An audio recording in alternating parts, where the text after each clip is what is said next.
We gaan een groot veld maken met een driehoek van het zijde van 233 meter. En daar kunnen 1919 kunstenaars aan meewerken. En dat gaat in 101 dagen plaatsvinden, want iedere dag komen 19 kunstenaars. Van maai en september 2018 zal er alle dagen werken worden hoe het Gutte kunstwerk in Sleert. Nou, iedere dag komen 19 kunstenaars voorbij die maken gewoon vrije schilderijen. De enige restrictie is dat ze geen zwarte schilderijen mogen maken, want het is de Color Field Performance. Het wordt een driehoek met zijde van 233 meter bij 233 meter. De bedoeling is, als je bij het kanon van Sloten staat, daarboven op het bolwerk, dan zie je over het veld heen met de schilderijen.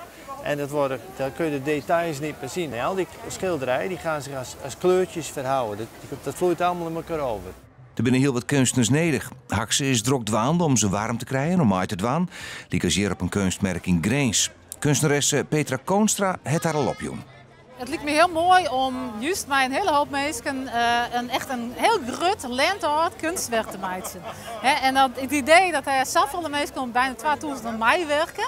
En dat zijn eigenlijk al je collega's, met al je schilders en uit het hele land en misschien wel uit het buitenland bij. En ik denk die gemeenschap, dat is natuurlijk het thema. Ik denk dat dat er juist heel goed in zit.